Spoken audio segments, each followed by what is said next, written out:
नाराए हम्द। तुम आज अपने दिल सख्त ना करो, बल्कि खुदावंद की आवाज सुनो। आज हम मुकद्दस लूका की अंजील उसका 5वां बाब और उसकी आयात 27 और 28 पर ध्यान ज्ञान करेंगे। और आज ही खुदावंद के पीछे हो लें, इसके बारे में सुनेंगे। और इन वाकयात के बाद वो बाहर गया और लावी नाम एक मुहस्सल को महसूल की चौकी पर बैठा देखा, और उसने उससे कहा, मेरे पीछे हो ले। वो सब कुछ छोड़कर उठा और उसके पीछे हो लिया। लावी बहुत अच्छी जिंदगी गुजार रहा था। महसूल जमा करने वाले के तौर पर उसकी मुश्किल मुलाजमत थी, और वो इस मुलाजमत के वसीला से अच्छा पैसा कमा रहा था।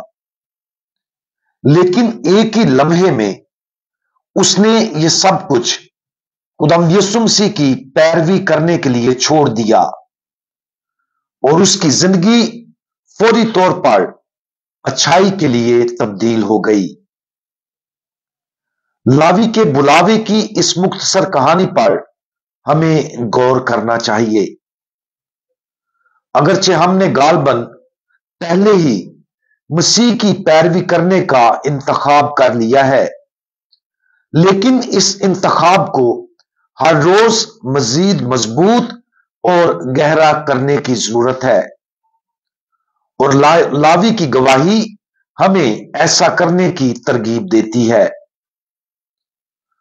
अक्सर औकात जब हम महसूस करते हैं कि खुदा हमें गहराई के साथ और अपने करीब लाने के लिए बुला रहा है, जब हम ये महसूस करते हैं कि वो चाहता है कि हम ज्यादा कामिल तौर पर उसकी पैरवी करें, तो हम रुक सकते और हिचकिचाते हैं। लोगों के लिए ये आम बात है कि वो इस तरह के फैसले के बारे में सोचना चाहते हैं और ईमान के इस तरह के फैसलों के बारे नफा और नुकसान को तोलना चाहते हैं। लेकिन हमें ऐसा नहीं करना चाहिए।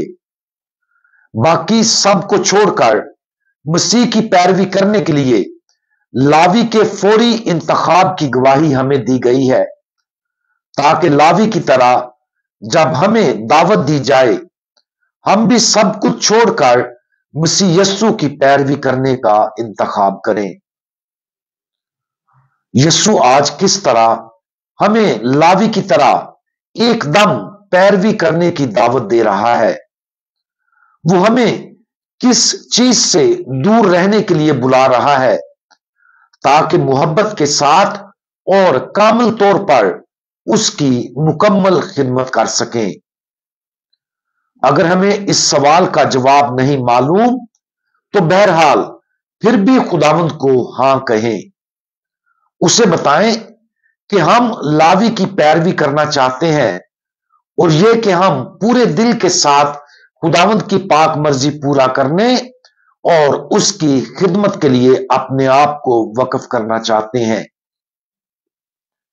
यह नोट करना भी दिलचस्प है कि जैसे ही लावी ने खुदावंद यीशु मसीह की पैरवी करने का इंतखाब किया, उसने खुदावंद यीशु और दूसरे टैक्स जमा करने वालों के लिए अपने घर पर एक इशाया रखा। लावी दूसरों को अपनी इस बुलाहट के इंतखाब के बारे में बताने से नहीं डरता था, और वो अपने दोस्तों को भी ऐसा करने का मौका फराहम करना चाहता था। आज लावी की शख्सियत और उसकी बुलाहट पर गौर करें। और जैसा कि हम रोजों के मौसम का आगाज करते हैं, लावी के बुलावे और जवाब को ऐसे सुने जैसे खुदा हमें बुला रहा है। हमें लफ्जी तौर पर सब कुछ छोड़ने के लिए नहीं कहा जा सकता, लेकिन बहरहाल खुदावंद यीशु मसीह के लिए ऐसा करने के लिए हम अपनी रजामंदी का इजहार करें। खुदावंद यीशु मसीह की पैरवी करने के लिए अपनी पसंद पर कोई शर्त ना लगाएं, और जब हम ऐसा करेंगे तो हम हमेशा उसके शुक्रगुजार रहेंगे। हम दुआ मांगे। हमारे प्यारे खुदावंद, आप अपने तमाम बच्चों को बुलाते हैं कि वो सब कुछ छोड़कर आपकी पैरवी करें। आप हमें तैयार रहने और इस दुनिया की मादी चीजों को तर्क करने के लिए कहते हैं, ताकि आप हमें बहुत कुछ दे सकें। हमें वो फजल अता फरमाएं जिसकी हमें आप पर इतना भरोसा करने की जरूरत है कि हम आपको आज, कल और अपनी जिंदगी के तमाम दिनों में हां कह सकें। हमारी जिंदगी और सब कुछ जो हमारे पास है वो आपका ही है, इसलिए आप जैसे चाहते हैं इसे इस्तेमाल करें। खुदावंद यीशु मसीह, हमारा भरोसा आप पर है। आमीन।